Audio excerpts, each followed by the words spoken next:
Sir, we are live now. Please start. Good evening, everyone. It's good to meet you again, the second live interaction session. So we have come to the last few weeks of the course.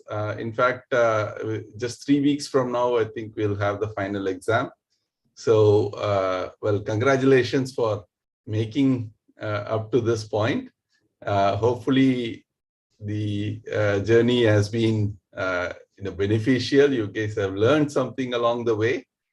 What I did see recently is that the assignment, I think assignment 8, everyone did reasonably well. The average was, on the higher side, in fact, the highest for the course so far. But since then, I think assignment 9, it was a decent performance, but then again, the number of people that are attempting the assignment was on the lower side. So I know we have about 36 people registered to write the final exam, and then I could see only 22 submissions. So some of it maybe you are busy with other things, and some of it maybe is because of the fact that not all your assignments count towards the final grading. But nevertheless, what I would like to strongly recommend is that you do not skip assignments. You at least try to attempt to solve them, and that will certainly be very helpful in the final exam. And at this point, the final exam has been finalized. It's being bundled right now. And what I can tell you about that is, I think I mentioned this briefly in the last session also, that 2/3 of the exam will be questions similar to what you have already been doing in the assignments. And the remaining 1/3 will be slightly descriptive questions, but the answers, once again, are going to be broken up into 2-mark or 3-mark answers. So it will be similar to in some of the assignments you would have seen, or almost all the assignments we had like multi-part questions. So the 1/3 of the final exam is going to be a multi-part question. But essentially, it's all going to be testing your knowledge on the fundamentals of what is being taught in a similar way, like what we are doing in the assignments. So we asked you whether you have any questions at this point. Of course, if there are questions, you can put it up in the chat here. But there have been some questions through the Google form. So I'm just going to go through each one of them and try to address those. So let's see. Let me just go to the first question here. So the first question here is, suppose we are interested in pressure or strain distributed sensing in the order of nanostrain. Would it be practical to use fiber Bragg gratings or the Bruin distributed sensor for this application? The question is specifically, we know that both of these are wavelength modulated sensors, but they're both sensitive to temperature changes as well. So when they are, sensitive to both temperature as well as strain, would you be able to use them for sensing in the order of nanostrain? So that would certainly be a huge challenge, because the environmental parameters are going to be such that, we're talking about in fiber Bragg ratings, we say that the shift is going to be 13 picometer per degree centigrade, right? And for the fiber Bragg ratings, once again, we say for strain sensitivity is 1.1 picometer per microstrain. So if you're talking about nanostrain, we are talking about something in the order of 10⁻³ picometer. And, so even a temperature change in the order of 10 power minus 4 degree can actually be,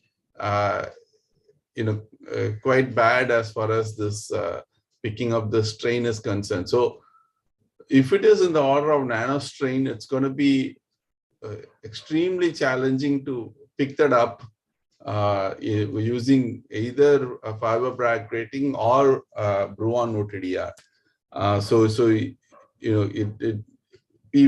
People are typically, if you want to look at that sort of strain values, they'll have to find out some way of actually accurately determining the temperature change through some other method.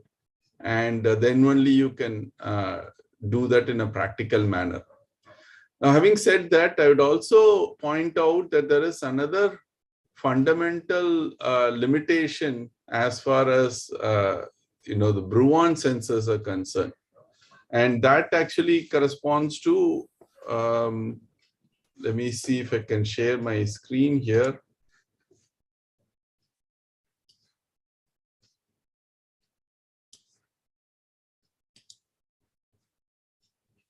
Share my desktop.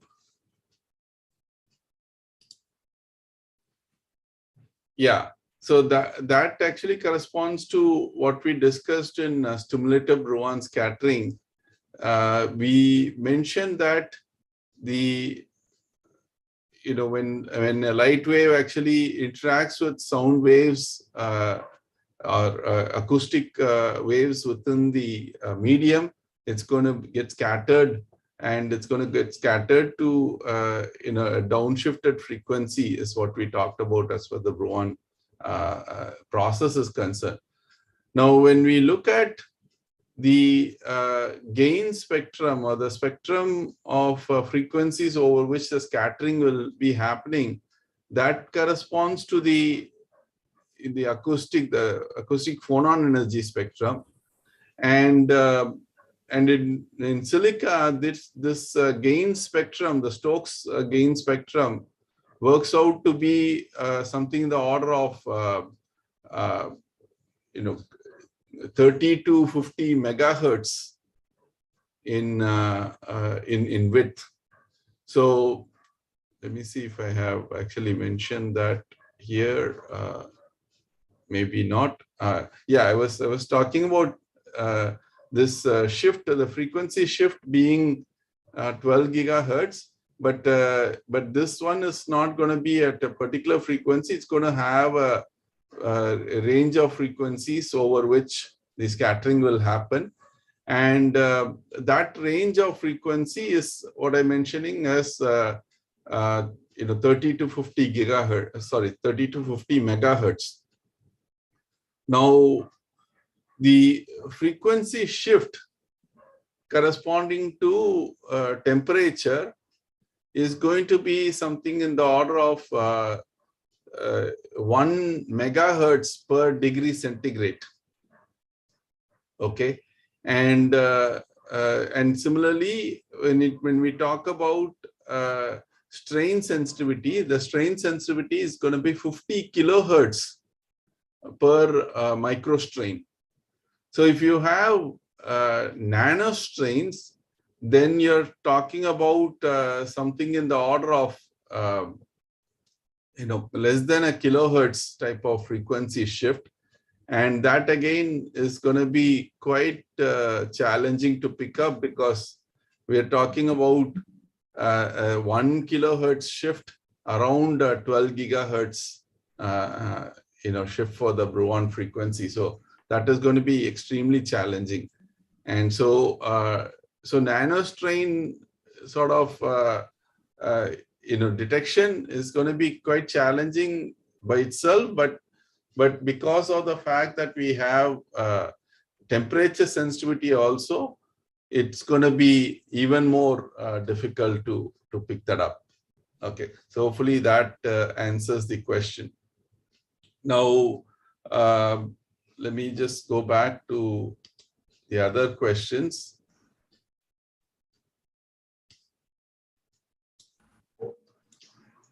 So the next question, there is some feedback from someone. If everyone can mute, that would be helpful. If the degenerate modes show the same effective index, why they have different phase velocity? I actually do not understand the question. I'm not sure whether it's related to something that I mentioned in the lectures. But when we say two modes are degenerate, yes, they do have the same effective index. But if they have the same effective index, they should have the same group velocity, or well, the phase velocity would also be the same. So I'm not sure it's right to say why they have different phase velocity. I'm not sure if that is something that I mentioned in the lectures. They would, if they have the same effective index, they would have the same the effective velocity of propagation will correspond to C over N effective. So they should have the same velocity of propagation.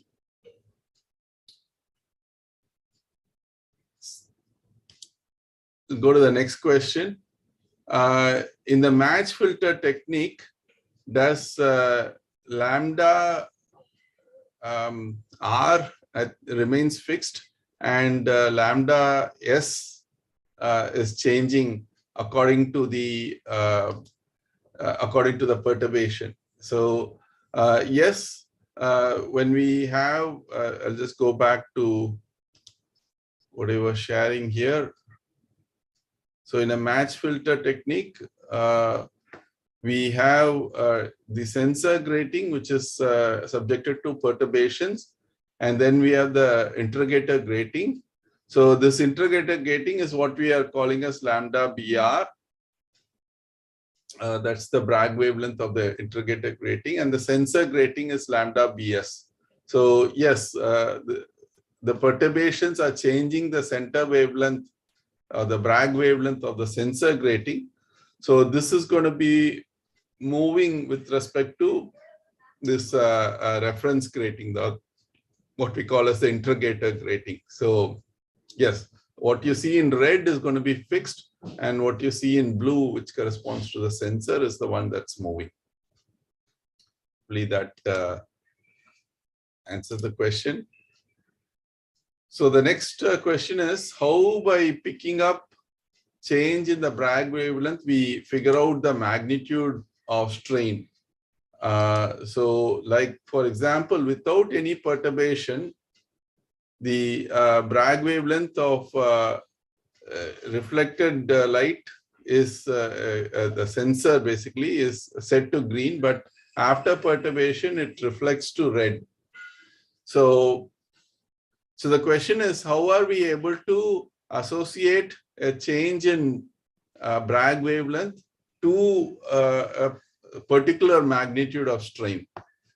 Okay, that's a good question. Let's look at this picture again. So we are saying that any change in the sensor, Bragg wavelength is going to correspond to a change in the intensity in this particular picture. So what we are going to see is, this is for match filter interrogation. Now, of course, if you are doing some other thing like the edge filter interrogation, let's say, the corresponding change in the wavelength is going to give you some change in the transmitted intensity. And what we would have done before we implement the solution for a particular application in the field is that in a laboratory, we would have applied different levels of strain, and we would have actually figured out what is the corresponding change, what is the corresponding response here for this entire setup. And so we would have done this calibration of, finally, what you see is some change in voltage at the output of your interrogator. So we would have calibrated that change in voltage to a change in strain. So that is what we are relying on. So when we finally take it to the field for measurement, we see a particular change in voltage. Now that voltage, we can basically, since we have calibrated the receiver, we can say that is corresponding to so much magnitude of perturbation.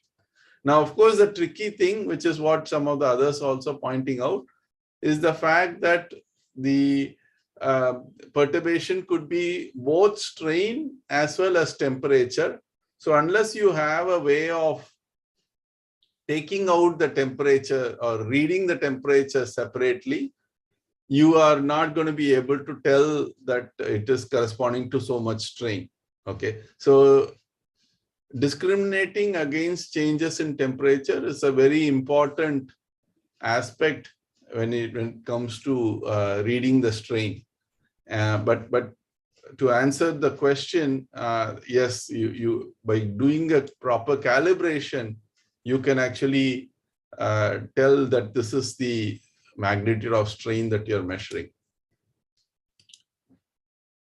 So then the question is, next question is, with FBGs, can we get spatial resolution in centimeter for structural health monitoring in case of an airplane, or do we need to go for other methods?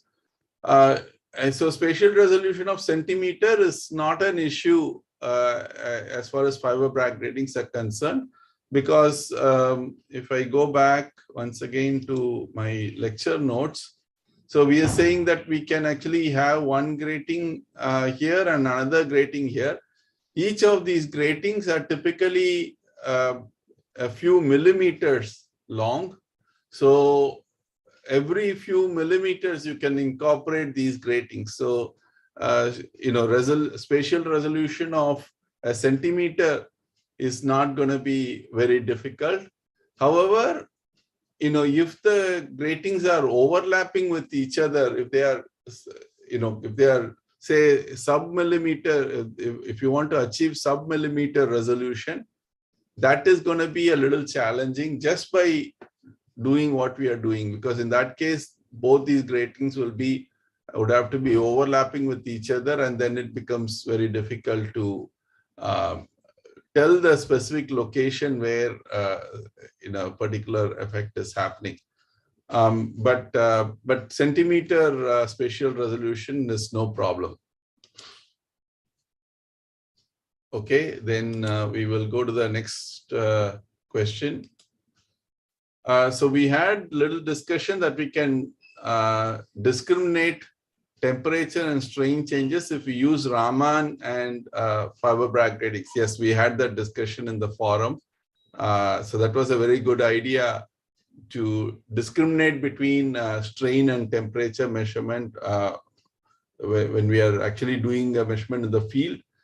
So the fiber Bragg rating is sensitive to both strain and temperature, whereas the Raman scattering, especially if you are looking at the anti-Stokes of the Raman, it's only sensitive to temperature, not to strain. So by combining both of those, we can discriminate between strain and temperature.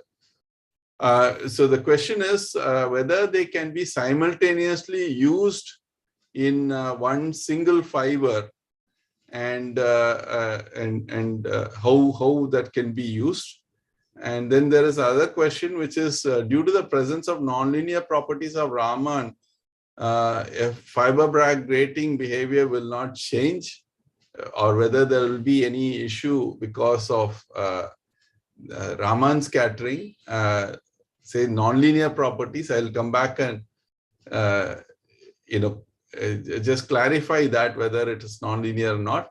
And then another question is, what about the light sources, as one requires broadband and another, I'm not able to read the rest of the question, but I think the question is whether, another one may be needing only a narrowband light. So let's actually try to break it down. Maybe I will use my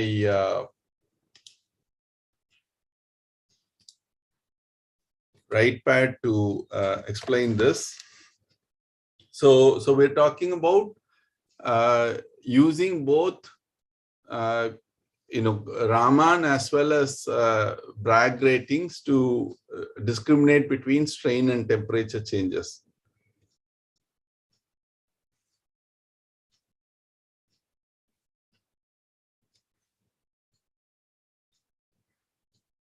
Okay, so let us say we have an optical fiber like this, and we have say gratings at different points, so we can actually figure out. So this is lambda B1. Let's say this is lambda B2, and so on. So we have gratings where we can actually pick up strain or temperature information. Now, the thing is, we want to, let's say, pick up perturbation over here at lambda B1, but what is happening is across this entire range, the temperature is also changing. So that will, so what we are actually trying to say, measure the strain at a particular point, but the temperature across that entire fiber is changing. So one way of taking out, measuring the temperature and taking that out of the equation, we said is by observing the Raman backscattered signal. And for picking up the Raman backscattered signal, we are basically launching a pulse of light, and then we are actually looking at the backscattered light from the fiber. And this backscattered light is likely to have multiple components. One is actually the Rayleigh. So you would have Rayleigh scattered light, which will be at the same frequency as whatever frequency you're sending in. And then you have Stokes scattered light, and then you have anti-Stokes scattered light. Now the anti-Stokes is the one that's actually going to give you information about the temperature. Maybe I'll just use the same color here. So this is what is going to give you the temperature information. Okay. Now, whereas, and this is, when we talk about anti-Stokes, this is approximately 100 nanometer, on the lower wavelength side compared to the probe frequency. So if my probe light is at, let's say, 1550 nanometer, which is like a pulse light that I'm sending, then the backscattered light where the anti-Stokes is happening, that will correspond to 1450 nanometers. Okay, and that's where we are doing the temperature measurement. Now the question is, this is working fine as far as your Raman is concerned. How will we do the detection of these Bragg rating, the strain that's picked up by the Bragg rating? And to pick up the strain of the Bragg rating, yes, we do need a different source. We do need a broadband source. Here we just send a pulsed source around a particular wavelength. But to pick up the strain, you need to actually have another source whose spectrum is like this, power as a function of wavelength. You want it to be broadband, and this you could make it say around 1550 nanometers, let's say over 100 nanometers width. Okay, so you could send this light also along with your pulse light. The pulse light is going to have, let me just use a different color here. So the pulse light is going to have something like this sort of a spectrum. Okay, around 1550, it will be a narrowband spectrum. And that if you're able to combine with this other source, you can send it. So you will get both the anti-Stokes as well as your Rayleigh. Okay, now this Rayleigh port will actually be looking at light around that around that center frequency, around that center wavelength of 1550. So what you get from here is going to be power as a wave, as a function of wavelength in the central region around 1550 nanometer. I mean, you can design your filter such that you can pick up only within this region. So this side is anti-Stokes, this side is Stokes, but the central region you can actually pick up. And that actually you can, if your Bragg rating is around 1550, let's say, this is 1550 nanometer and this is like 1545 nanometer and so on. So you can actually get that out of this band. So now what you see in this band is going to be actually reading your strain. Well, it will read both strain as well as temperature, but then we know temperature by this other measurement. So then we can actually discriminate between strain and temperature. Of course, it requires, I mean, the key part of this is this filter here. So you will use an optical filter that separates out. It will be typically a dielectric filter like the one that we saw in our example when we're talking about fiber Bragg ratings. We consider a dielectric stack for a mirror. So you could make that sort of a dielectric stack so that you can separate out these different spectral bands, and then you can actually say, okay, this spectral band you read separately and that corresponds to your Raman signal, and this other spectral band you read separately and that corresponds to your fiber Bragg rating signals. Okay, so it's a good question. So and it could be done. I mean, so this is where you are getting prepared to look at issues like this. If you get employed in a company which wants to deploy some sensor like this, you will be having to come up with these solutions where you can do multiple measurements using these optical techniques. Okay, so now the second question was, does the nonlinear property of Raman affect the measurement as far as your Bragg rating shift is concerned?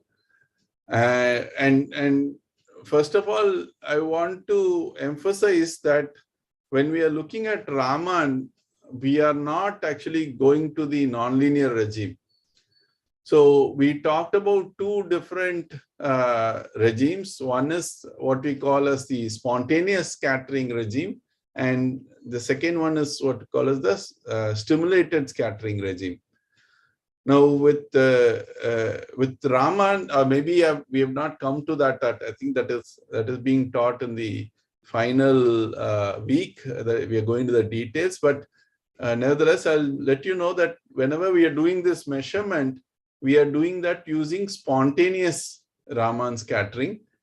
And spontaneous Raman scattering is essentially a linear scattering effect. So it's not nonlinear. Stimulated Raman scattering would be nonlinear because you need one more photon to stimulate. So it has actually having a square dependence in terms of the pump power.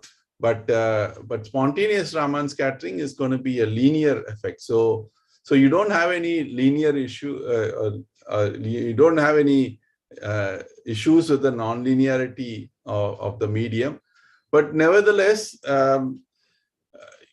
since the detection, the final detection is being made in two separate bands, so you don't have really an interference in terms of one measurement versus another. So both Raman and this Faber-Bragg rating based measurements can be taken care of simultaneously. Now the final question is, what should be the properties of the source spectrum? And that I actually have shown. So yes, for the Faber-Bragg rating, you need this broad spectrum, and for the Raman distributed sensor, you don't need that broad spectrum. It could be much more narrower, but then but it also has to be pulsed, and both of them have to be coupled together. So you can use, basically you have two sources, you can bring them into a coupler, and you can get the combined source out, right? So you could simply use a power splitter or coupler in which you can combine these Raman source as well as this FPG source, and then you can launch it into the sensing fiber. Okay, so that could be done as well. Okay, now I'll go back and look at the next question.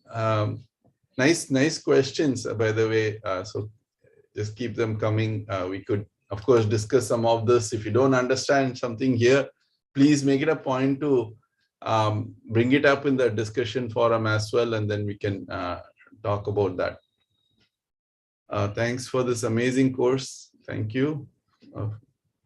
My question is very basic. Is it wavelength or the frequency changes when light goes from one media to other? As in some books, it's usually written wavelength, and some tell frequency changes. Color represents frequency or wavelength? Please clarify, Michael. Very nice question. Thank you for that question. So it's a very fundamental question as well. So what changes when light actually goes from one medium to another? It doesn't have to be light. It could be any other thing also, any electromagnetic wave, for example, when it goes from one medium to another.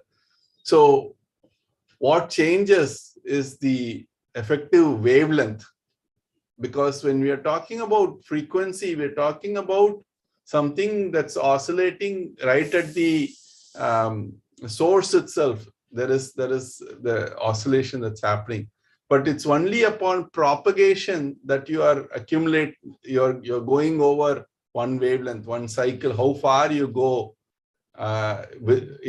while completing one cycle is what you call as the wavelength, right? And so when you're talking about propagation, you're talking about the propagation velocity, and the velocity is the one that's changing from one medium to another. So correspondingly, the wavelength will now change as it goes from one medium to another medium. Okay, so the frequency of oscillation, the rate at which the oscillation happens, that doesn't change.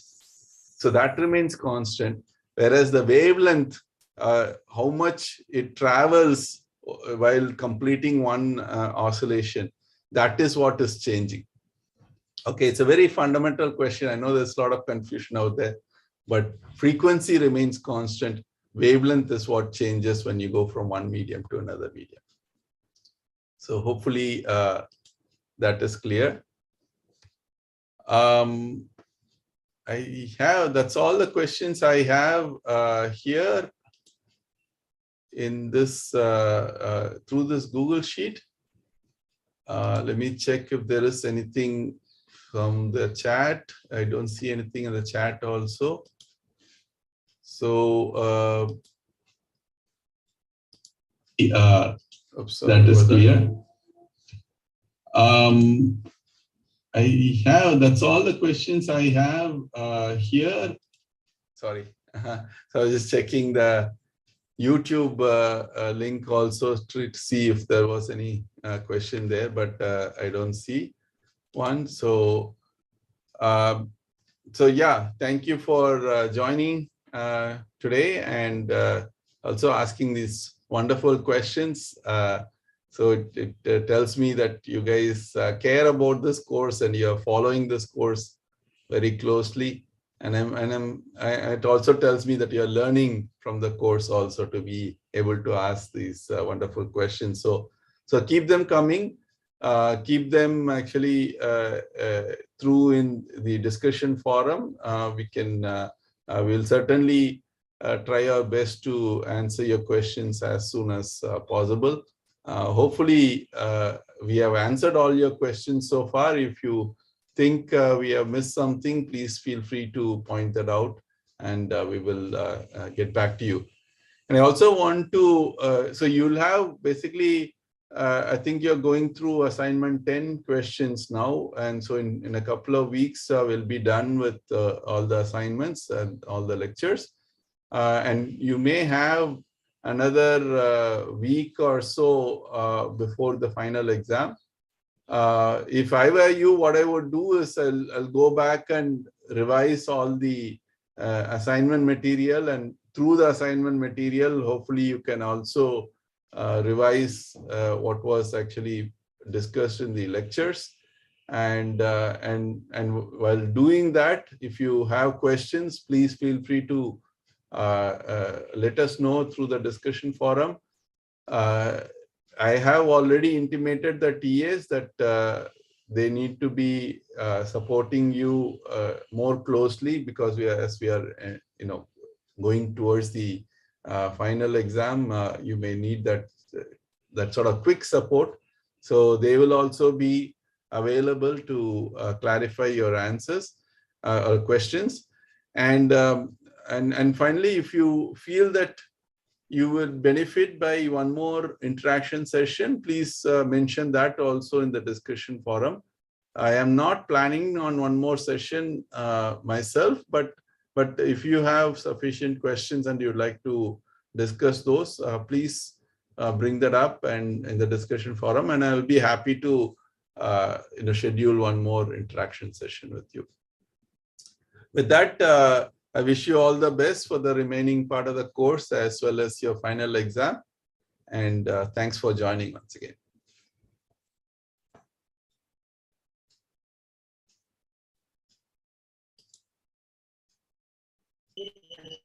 Good evening, sir. I'm Gauri. Yes, good evening, Gauri. Sir, I'm having a doubt from a problem, sir, which you solved. Sir, coupled mode theory using fiber back grating, Yes. you finally found out reflexivity. No, sir. I don't know how to find out that reflexivity. Yes. Okay. Let me share my screen. I'll just go to the specific material that you're referring to. So we were talking about couple mode theory.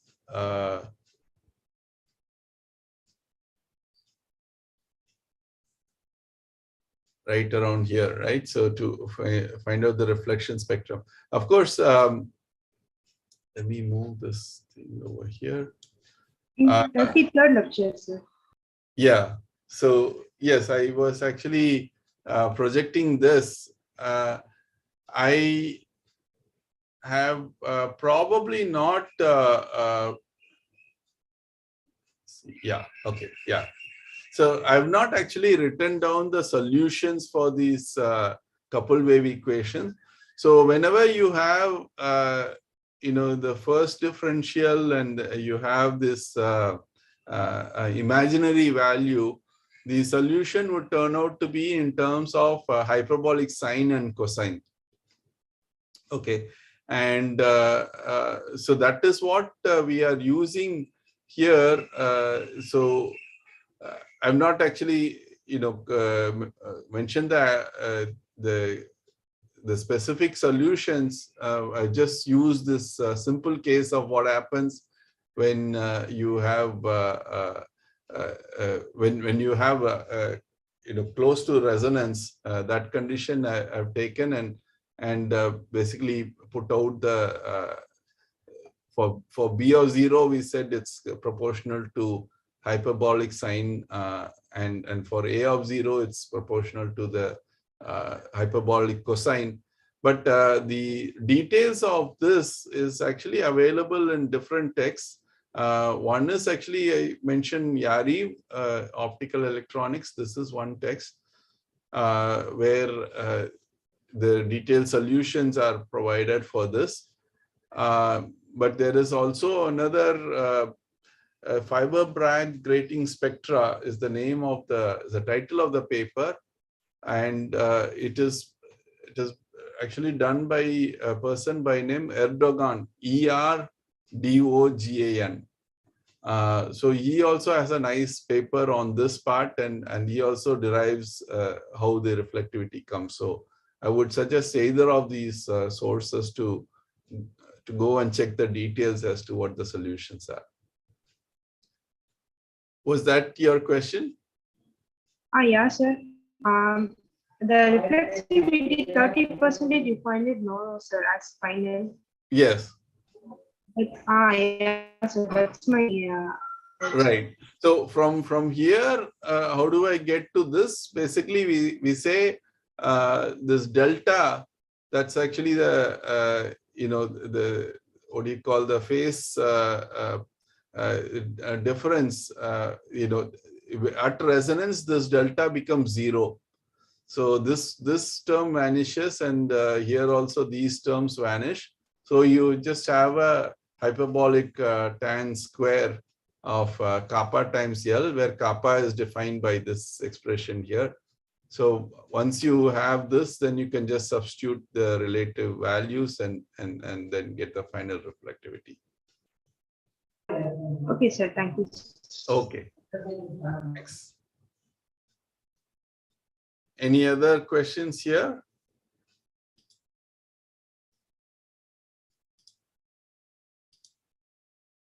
Okay. If not, we'll stop there, and thanks for joining once again. Excuse me, sir. I'm having one more doubt, sir. Yes, sorry. Sir, while you're calculating that, you are explaining short noise limitations, no, sir? Right. In that, you calculated short noise rotation rate, no, sir? Yes, short noise limited rotation rate. Yeah. Yes, sir. In that, you calculated that short RMS noise, no, sir?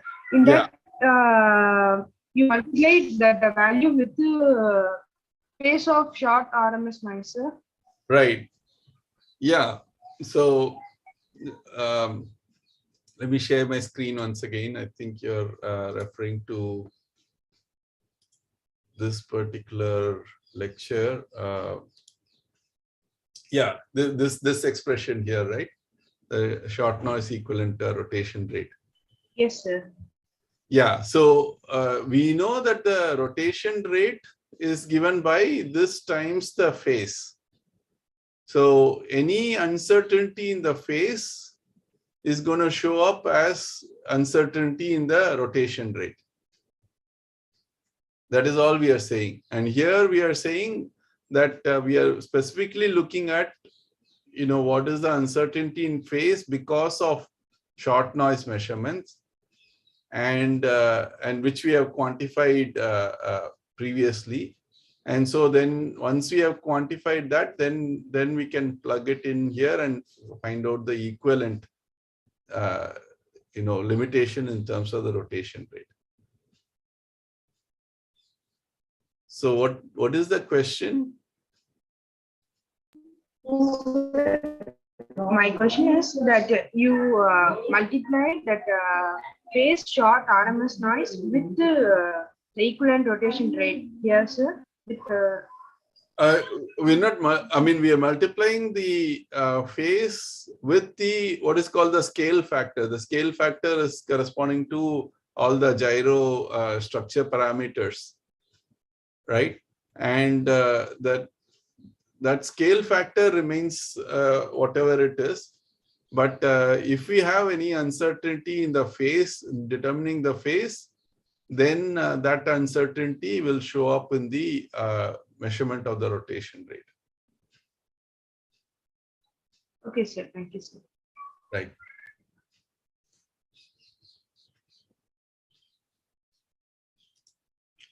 Okay. Thank you, guys.